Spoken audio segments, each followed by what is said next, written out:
Rosaleen Miriam Norton, or simply Rowie to those that knew her, was born at approximately 4:30 a.m.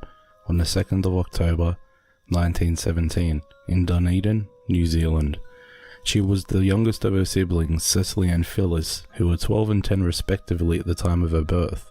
Her English-born father, Albert Thomas Norton, was a master mariner with the New Zealand Steamship Company and had had experience in the field since becoming an apprentice deckhand at age 16.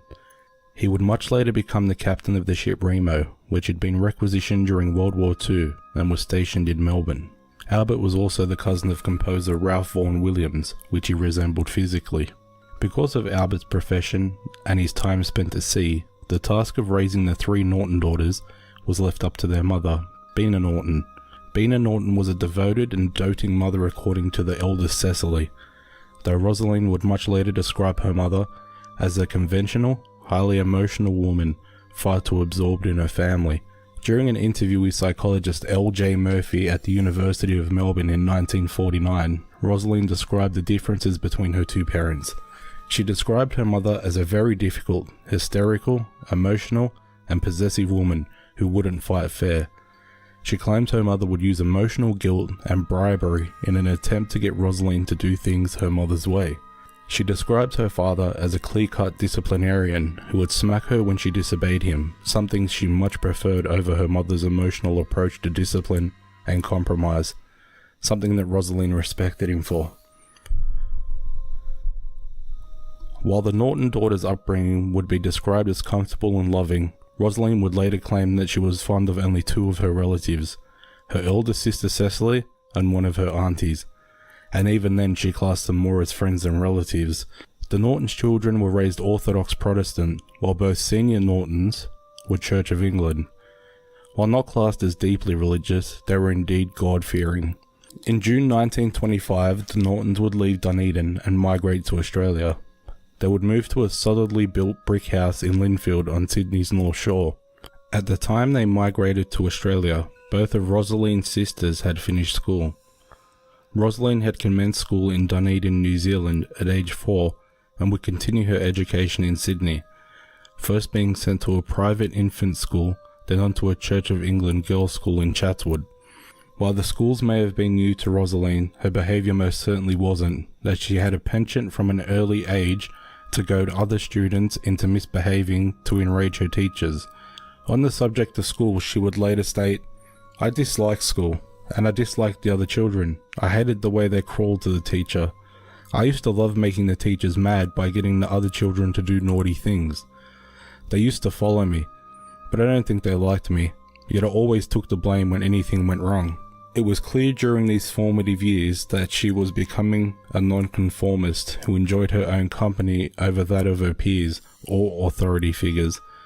She'd taken to eating meals in odd places of her home, and even went as far as to pitch a tent in her yard, which she would use as her sleeping quarters for 3 years, until it fell to ruin, all in the aim of solitude.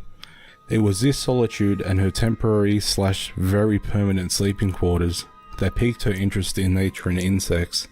She became most fond of spiders. Not only would they later appear in her artwork, it also marked her very first personal pet. On the subject of spiders, she would state, "A big furry night spider of the orb-weaving type soon took to spinning nightly over the open tent door. I became very fond of this being, whom, regardless of sex, I named Horatius, because she guarded me from invasion single-handed." Because of her newfound interest, she would amass a menagerie of animals, which included cats, lizards, mice, guinea pigs, a possum, an echidna, a goat, tortoises, dogs, and various toads. She would study biological and zoological texts feverishly in an attempt to learn all she could about animals, past and present. Another passion of Rosaleen's was art. From as young as age 3.5, she claimed to have drawn darker beings known as nothing beasts and flippers, which she interpreted as presences rather than mental creations. The flippers were hostile beings who took to the form of cliché-sheeted ghosts. Her protectors, the nothing beasts, took on the form of octopoid tentacles with animal heads. Not long after the drawings came the apparitions and psychic manifestations. something that she'd come to accept as not only normal but part of the natural order of things. Her visions and manifestations first culminated as stereotypical old ladies standing next to her bed at age 5 or 6, but would soon mature into out-of-body experiences, trance states, and even premonitions. One such premonition came when she envisioned a weatherboard house surrounded by pepper trees known as Railway Cottage, a physical building she would later find in Chatswood, New South Wales, a place she had never visited at the time of the premonition. She also claimed to be able to enter a trance-like state, much like those adept at yoga are able to enter deep meditation. While in these trances, she would feel the sensation of floating, then start to grow exponentially in size, until she encompassed everything and everything enveloped her. She would then gradually shrink, climaxing in her becoming a point so small that it was impossible for such a small speck to exist at all, yet was sentient. This would repeat over and over in a session. At age 7, 2 blue dots appeared in close proximity on her left knee, something she had noticed forming since age 4. She remembers not knowing their meaning, but somehow knowing they were important. She would later learn that these 2 blue dots were in fact witch marks. According to witch folklore, this represents someone who was a practicing witch in a past life. At age 14, Rosaleen would be summoned from class at Church of England Girls' School and expelled. No longer could the teachers put up with her disruptive behaviour, nor the grotesque nature of her art, which she'd produced for classmates. Before Rosaleen and the Church of England Girls' School parted ways permanently, the headmaster wrote Rosaleen's mother a letter. In the letter, she detailed her depraved nature and the need for her to be removed before she corrupted the other students. Rosaleen would then enroll at East Sydney Technical College to study art under Rainer Hoff. Rainer Hoff was a sculptor and member of the Society of Artists. His most notable works are his sculptures included in the Anzac War Memorial relief and the creator of Holden Automotive's iconic lion logo. It was under Rainer Hoff that Rosaleen flourished artistically, as Hoff believed that if one was to develop artistically, the artist must have a vivid and uninhabited imagination, something that Rosaleen had in droves. It was also the first time Rosaleen was not only allowed but encouraged to work at her own form of art. It was during her time at East Sydney Technical College that Rosaleen became Australia's first female pavement artist, a brief but successful career. She even had a favoured location for her pavement art. It was at the bottom of Rose Street, Martin Place. This location wasn't picked randomly by Rosaleen. It was as artistic and flamboyant as she was, for her desired spot sat directly below the Millions Club, which had a tradition of flipping coins out of the window as part of some type of practical joke. To Rosaleen though, it would make it look like coins were raining from above her. This however was a short-lived endeavour, as one of the coins struck her in the forehead. She decided it was far too dangerous to continue, and never returned.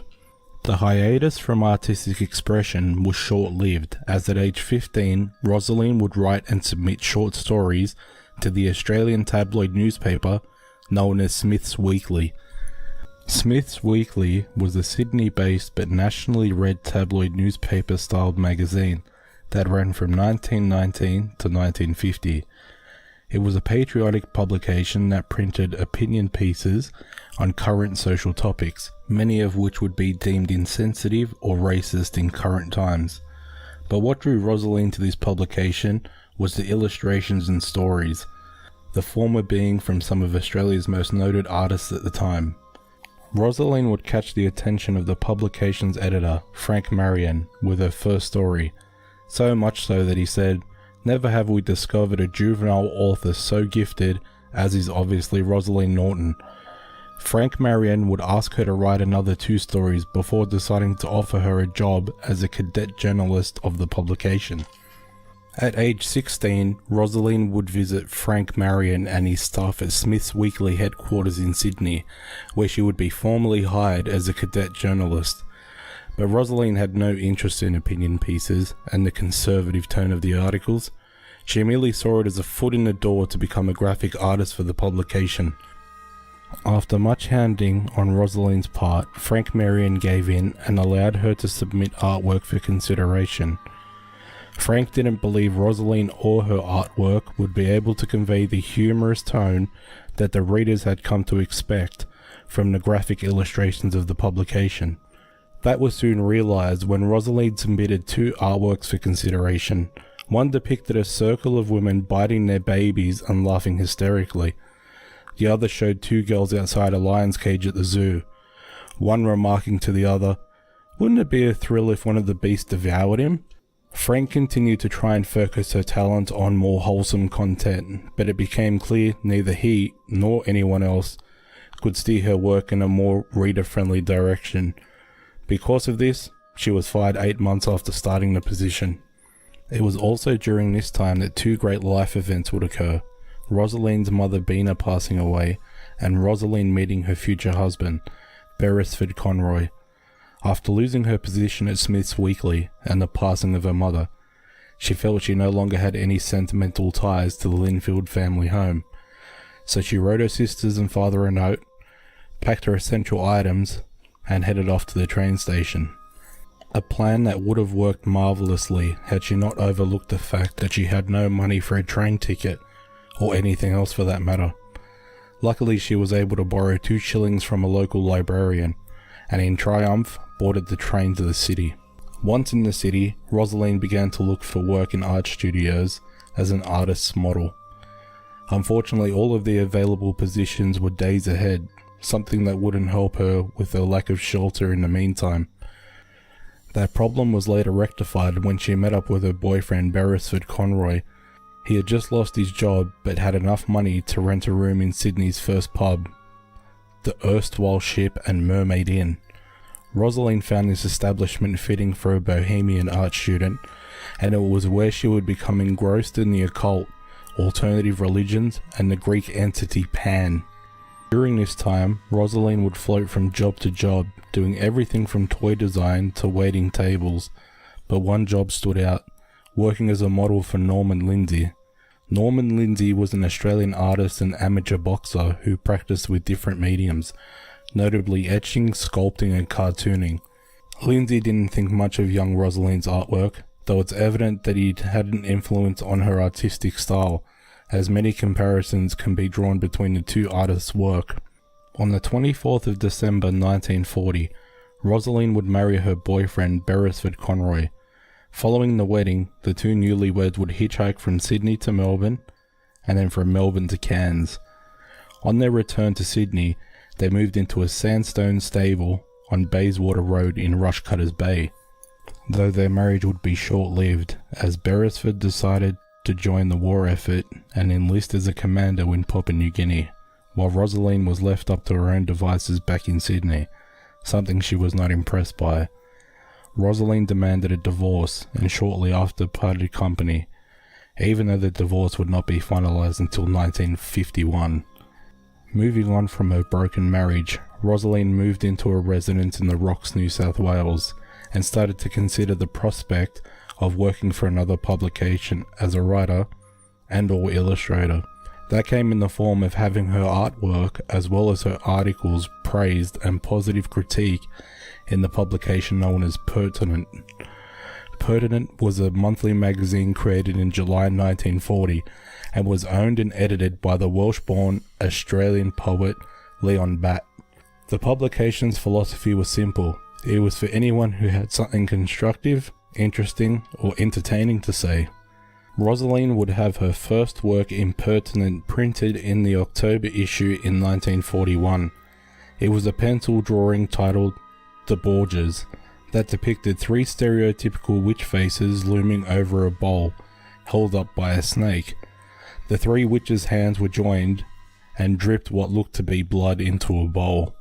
She would also have her work printed in the November and December issues of the publication, though these would be accompanied by articles on herself and her work.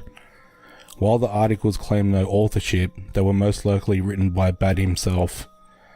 Rosaleen's November feature included 3 artworks named The Dream, The Rite of Spring, and Sorcery. In the December issue, Rosaleen offered up a watercolour and pencil interpretation of The Goat of Mendes, and 2 pieces known as Nightmare and Desolation. A further article would be printed in June 1943, showcasing a further 3 artworks: Challenge, Medieval Scene, and Nightmare. It also included an article and critique of a recently passed art showing of Rosaleen's work, authored by someone known only as Paul. Paul's opening was first harsh of Rosaleen's work, but claims after deliberation he started to understand it and praised its design. He would also go on to claim that Rosaleen was well versed in the occult and was a practicing witch who would voyage the astral planes in pursuit of her art, something that Rosaleen had been doing since at least 1940. When entering a trance, she would do so in a safe and familiar location, usually her sister Cecily's home in Kirribilli in Sydney. It would be at this location that Cecily would claim that she witnessed Rosaleen enter a continuous 5-day trance. Rosaleen would later recount her 5-day experience with a Buddhist monk who would claim it was known in Buddhist lore as the trance of annihilation. By 1949, Rosaleen had met her lover, Gavin Greenlees. Gavin Greenlees was an Australian poet who was born on the 15th of April 1930. Though he was born in Melbourne, he would spend the large majority of his life in Sydney. He, like Rosaleen, would have his work published in Pertinent magazine, though at the time that his first work was published, he would be only 13 years old. It would be through Pertinent magazine that Gavin would also get his first glimpse into both Rosaleen's written and graphic art, all of which deeply enthralled the teenager. It's unclear when they first met, though it's unlikely that they had any contact during their Pertinent magazine days, as Rosaleen was 13 years his senior. Cecily believes they met during the last year of the war, when Rosaleen's husband was still in Papua New Guinea. In 1949, Rosaleen, Gavin and their pet cat would travel to Melbourne in the hopes of finding a new venue for an art showing. Since both were broke, they made their journey by hitchhiking. This whole plan hinged on a vague memory of Rosaleen's, a memory of someone who had contacted her years previously from the Melbourne University, all in an effort of doing an art showing. Someone she thinks was named Ian. Luckily, Gavin knew who she was talking about, a man named Ian Stapleton. He would become a great contact for both Rosaleen and Gavin, as he would not only arrange for Rosaleen's art showing at the Rowden White Library and act as a publicity agent for the pair, but pay for their room and board whilst there. A generous gesture that would lead to Rosaleen's first appearance before the court of law, as Ian had arranged for Rosaleen, Gavin and their cat to stay in a student hostel, one that turned out to be only for men. They lasted a week before being told to leave. Because Australia was highly conservative at the time, a woman boarding with a man who was not her husband was quite the scandal. She would have to appear 2 years after the offence in court to plead her case. After being evicted from the hostel, the three hitchhiked back to Sydney to collect more artwork, which was to be displayed in their newly acquired venue. Rosaleen would subsequently exhibit 46 of her artworks. The art showing would span between the 1st and 23rd of August. During the second day of opening, police would seize 4 of the artworks, which were titled Witch's Sabbath, Lucifer, Triumph, and Individuation, because they were obscene and likely to arouse unhealthy and sexual appetites by all who viewed them. This was done under the Police Offences Act of 1928, after receiving complaints from the public about the subject matter. This would lead to another court hearing for Rosaleen. Crown prosecutors would argue that the work was depraved and likely to corrupt, while Rosaleen's counsel would claim Rosaleen's work was mild in comparison to books already cleared by censors in Australia. Magistrate Addison would rule in Rosaleen's favour and award her with £4. Not a great sum for Rosaleen, who would end up being £50 in the red, a symptom of people wanting to see the controversial artworks that were talked about in the paper, but not buy anything. While in Melbourne, Rosaleen would undergo several psychological tests done under L.J. Murphy at the University of Melbourne. During these tests, Rosaleen would recount her sexual experiences, her preference being that of the homosexual persuasion of both sexes. She would also reveal that she was a sadomasochist. On completion, Murphy would claim that Norton was of a superior intellect, but followed up with a belief that her range of imagination was not very high. He would also claim that she had a high degree of introvertness and suffered emotional rigidity. He also claimed that she had schizophrenic type of personality, but did not show the lack of intellectual control showed by many schizophrenics. Rosaleen and Gavin would soon return to Sydney and take up residence together in King's Cross, a perfect place for a bohemian couple of the time. King's Cross in the 1950s would play host to poets, writers, artists, musicians, and any other sub-form of the counterculture, for it was here that one could truly be who they were, the suburb borders acting as a type of insulation from the rest of Australia's conservative views and sneering looks of disapproval.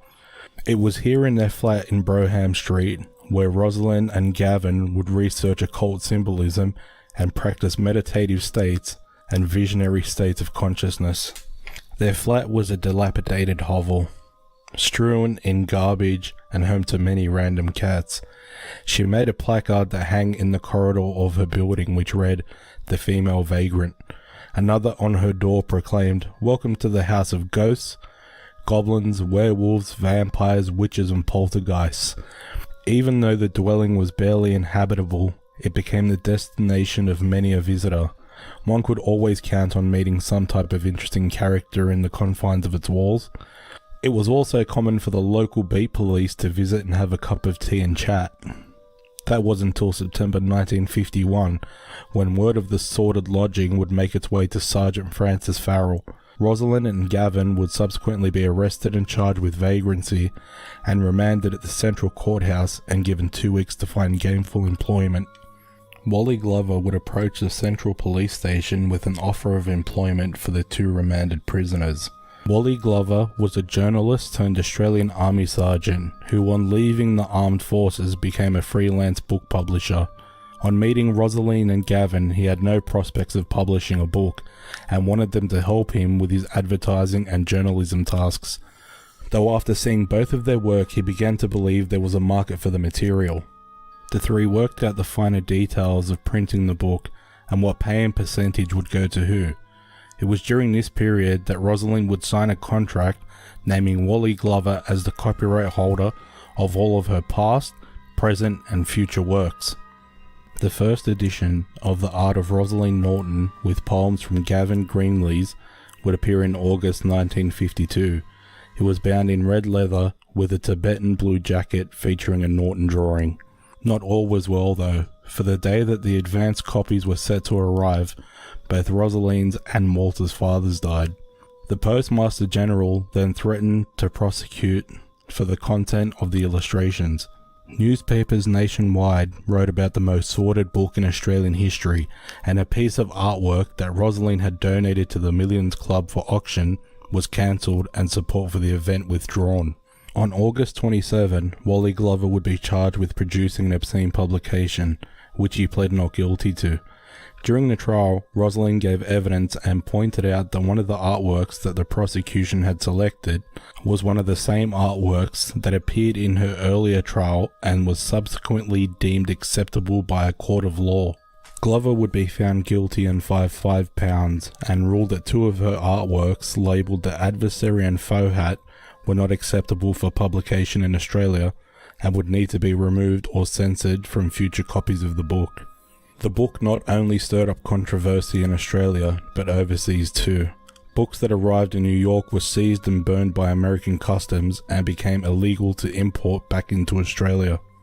The book was also hard to advertise in conservative 1950s due to its content and the controversy and scandal that had surrounded not only the book itself, but the 2 authors, their practices and past run-ins with the law.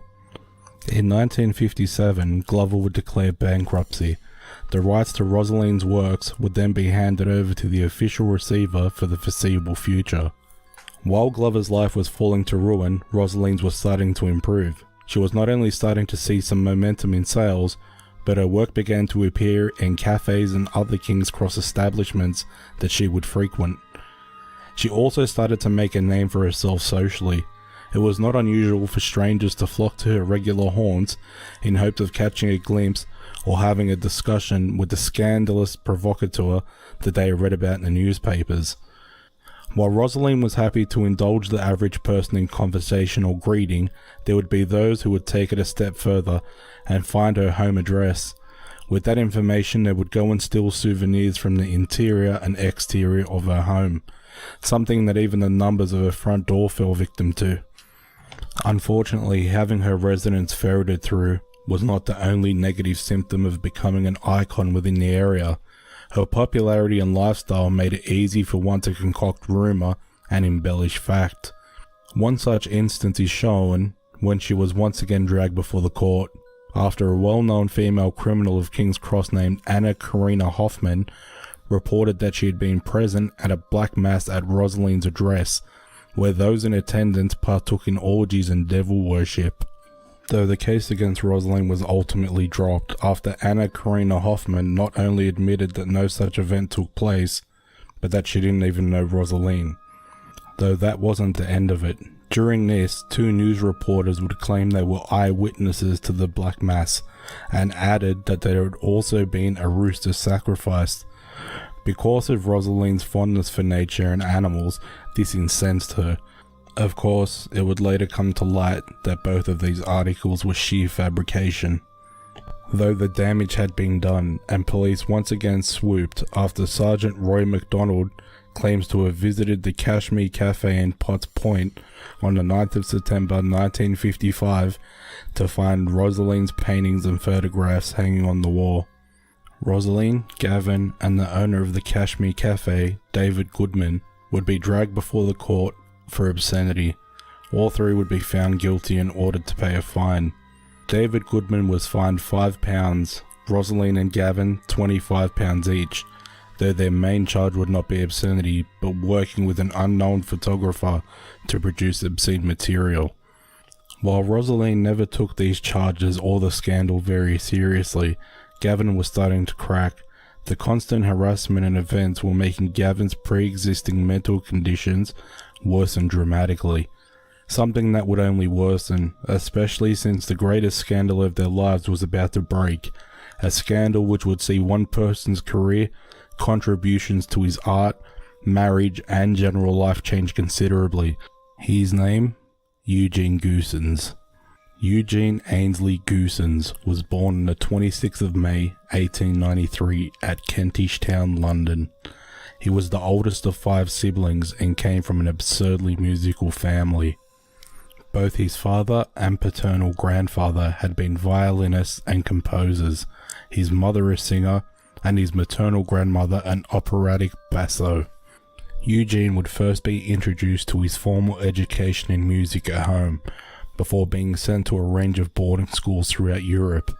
He was such an accomplished student that he would later receive a scholarship to the Royal College of Music in London, which then led to leading orchestras in New York and Cincinnati. On the 18th of April 1946, Eugene would marry Marjorie Falkrod, by this time his 3rd wife, and during a trip the couple would take to Australia, Eugene would be offered the position of permanent conductor of the Sydney Symphony Orchestra, as well as the directorship of the New South Wales State Conservatorium of Music. 2 positions that, when combined, earned him more money annually than the Prime Minister of Australia.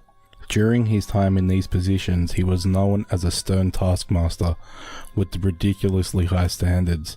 He fired not only individuals, but entire classes of those that were under him.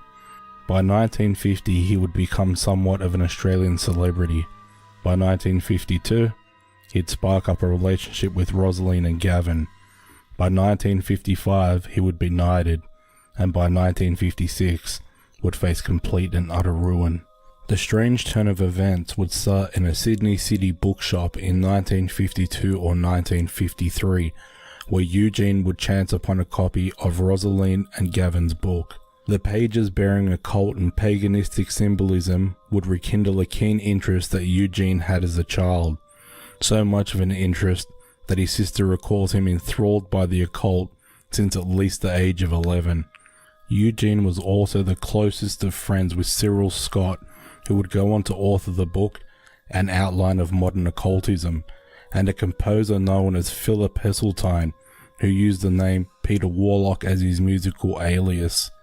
Eugene and Rosaleen's first contact would be through mail. Eugene wrote her a letter outlining his admiration for her work. That would quickly turn to an in-person meeting and result in what could be said as a peculiar relationship with both Rosaleen and Gavin. They would meet frequently due to Eugene's place of employment being less than 5 minutes walking distance from Rosaleen's residence. These meetings would allow them to discuss the occult and admire each other's mystical ideas and reasonings at a time when such thoughts and views were not only frowned upon socially, but were punishable under law. Through natural progression, the spitballing of ideas would lead the pair to practicing ceremonial magic, as well as indulging in Crowley-esque sex rituals, something it is rumoured Eugene introduced Rosaleen to. It is important to note that Gavin not only knew about their activities, but often joined in. It is fair to say that Eugene was enamoured with Rosaleen, which can be seen through the many letters he penned to her when he wasn't able to be with her physically, due to travel or other engagements. The letters outlined his lust for her in metaphoric bliss, as well as his keenness to engage in further rituals with her. An excerpt from one of his letters reads, "Contemplating your hermaphroditic organs in the picture nearly made me desert my evening's work and fly to you by first aerial coven." The letters also outlined his willingness for their relationship, both magical and sexual, to be kept secret and anonymous. So secret that he instructed Rosaleen to destroy the letters on reading, something Rosaleen did not comply with. Rosaleen would instead keep his letters in a bundle behind her sofa in her house, a single act which would eventually ruin Eugene's working, personal, and social life, for in 1955, the bundle of letters and undeveloped film would be stolen by two Sydney criminals by the names of Frank Honer and Ray Ager. The pair would shop their ill-gotten gains around to tabloids and newspapers for the sum of £200. Since the photos and many of the letters could not be published by the media due to their explicit nature, the tabloids instead turned the material over to the New South Wales Police Force, an act that would turn a great story that they couldn't print into a great story that they could by following the police investigation and court proceedings rather than first-hand material that would have no doubt landed the tabloids themselves in trouble. The letters and photos would eventually find their way to the desk of a vice detective known as Bert Trevenor. The day after receiving the material, he would have the would-be criminals Frank Honer and Ray Ager arrested in an attempt to get confirmation that the material was indeed stolen from Rosaleen's Broham Street residence. 2 days after the would-be criminals made admissions about stealing the material from Rosaleen's residence, it was raided. Both Rosaleen and Gavin were arrested and charged with making an obscene publication as well as the abominable crime of buggery. Yet again, Rosaleen and Gavin would find news of their arrest splashed on the covers of newspapers and tabloids, some as early as the afternoon of the same day they were arrested. On hearing of the arrest and the material they had found, Eugene took to disposing of his occult paraphernalia and pornography in an attempt to avoid suspicion if the police were to come knocking at his door. But it was all for naught. The police were already aware of his involvement, mainly due to the stolen unprocessed film that showed him participating in ritual magic and sex acts. By the time the police could sort a warrant, Eugene had already gone overseas as part of an extended concert tour, but even then he wasn't safe. Detective Bert Trevenor reached out to his media contacts and had Eugene followed in Europe. In return, they'd get a juicy media exclusive. It was a move that paid off, as the New South Wales police were tipped off 36 hours in advance of Eugene's imminent return home to Australia, which included flight numbers, airline, and arrival time. The New South Wales police had planned to charge Eugene with scandalous conduct once he landed, but since there was a chance he may be in possession of obscene material, it would be Australian Customs who got the first shot at him due to federal law trumping that of state or local. On his arrival, he was taken to the doctor's rooms at Sydney International Airport. Inspector Nathaniel Craig of Australian Customs would conduct the questioning and searching of Eugene's luggage. Nathaniel Craig asked Eugene if he had anything that he needed to declare. Eugene replied that he didn't. Subsequently, Eugene would have 837 photos, 8 books, incense sticks, a set of prints, masks, a film viewer, and reel of film secreted through his luggage. The photos were hidden strategically in numerous folders which he had taped up and displayed the name of composers and musical artists in an attempt to play them off as musical notes. On discovery of the contraband, he was quoted as saying it was for his own viewing and that he was glad to have finally been caught, before pulling out a book from his coat pocket labelled Sex Magic and handing it over. Both the police and customs agents were certain that the Hall found within Eugene's belongings breached Act 233 of the Customs Act, which prohibited the possession or importation of blasphemous, indecent or obscene works or articles. Eugene was then taken to the Vice Office in Sydney City and interviewed. In the interview, they asked for more detail about the rituals that he, Rosaleen, and Gavin were practicing and how they were performed, sex acts committed against one another, and the nature of the items that were found in his luggage. News spread fast, and the tabloids made short work of printing the misdeeds of Eugene Goosens. On March 3rd, Eugene would be formally charged and handed a summons requiring him to front court for the customs breach. Due to ill health, his solicitor entered a guilty plea on Eugene's behalf on the 22nd of March. He was fined the maximum, £100 for the offence. 4 days after being found guilty and sentenced, he would write letters formally resigning from his positions. He then sold off all of his belongings and moved to Rome in May, and in a succession of flats and hotels in London until his death in 1962. Rosaleen and Gavin, on the other hand, were more or less under the radar during the court proceedings. Apart from the initial news report on their arrest, it would seem that not even the Witch of King's Cross could compare to the scandal of a prominent figure such as Eugene Goosens and his misdeeds. While there were rumours of the Eugene Goosens, Rosaleen Norton and Gavin Greenlee's cases being connected, it wasn't until documents were found years later in Bert Trevenard's house that confirmed it. Even though it was an unusually low-profile trial for Rosaleen and Gavin, it was the straw that broke the camel's back. Soon after, Gavin would be committed as a full-time resident of the Callan Park Mental Hospital in Sydney's inner west suburb of Rozelle. There he was diagnosed as a schizophrenic with split personality disorder who was obsessed with sex. He would also have visual and audible hallucinations. He and Rosaleen stayed very close, but he would live out the large majority of his days within the walls of mental institutions. This period not only marked the end of Eugene Goosens and the hospitalisation of Gavin Greenlees, it also marked the slow decline of Rosaleen's shock factor. Australia was evolving socially at a rapid rate. Her once jaw-dropping antics and beliefs were no longer all that shocking to an Australian public that was quickly becoming less conservative by the day. The sad fact was, public interest was quickly waning in regards to Rosaleen. No longer were people all that interested in her bohemian lifestyle or her takes on spiritualism, and Rosaleen sensed this, for in her last interviews it was her, not the media, sensationalizing her views and practices. Whether trying to muster interest in her cause or provide an exit speech from society that once ridiculed her, she took an aggressive approach and claimed that her and her coven were dangerous, and placing hexes on those that have wronged them, something that seems to go completely against her early beliefs. Rosaleen would pen a few more articles and produce a few more artworks, and apart from one more appearance before a court of law, she had faded into obscurity. Her last court appearance came when, during a leave from a psychiatric hospital, her lover Gavin Greenlees would have a psychiatric episode and threaten Rosaleen with a knife.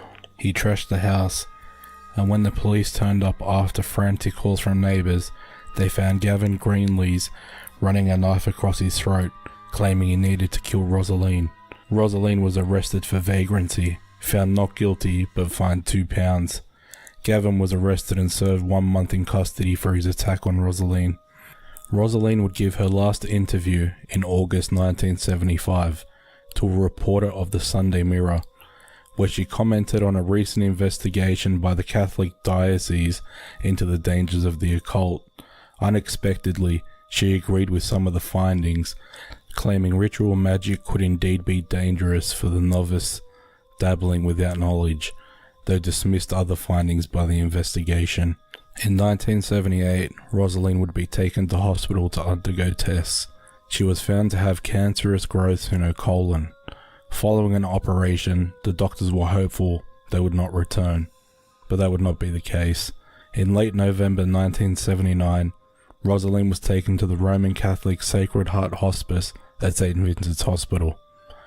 There she would speak her last words to her friend Victor Wayne. "I came into this world bravely, I'll go out bravely," before passing on December 5th, 1979. As with most public figures passing, Rosaleen's life and work once again sparked interest. I will only touch briefly on the subject, as it was after Rosaleen's passing that it occurred. A second edition of her book was published by Wally Glover, a play that would be written based loosely on her life, and her remaining works would be auctioned off. As of today, anything to do with Rosaleen Norton is highly collectible and sought after. First editions of her books are rare, her artwork even more so. The publications where she had her first articles published are so rare that even information regarding the publications themselves is ridiculously hard to come by. Before I wrap this up, I'd like to mention the book Pan's Daughter, The Magical World of Rosaleen Norton by the late Neville Drury, which is not only the most detailed book on Rosaleen Norton, but also where the majority of the information contained within this episode comes from. Now for some thank yous. First and foremost, I'd like to say thank you to David, the owner of my favourite and local bookshop. It's because of him that I even know who Rosaleen Norton is. I'd also like to say a massive thank you to you guys. Thank you for taking a chance and clicking on this and listening to an unknown podcast. Any kinks that I have in this one, I'm hoping to fix up in future episodes. But give me another chance because I've got some episodes lined up that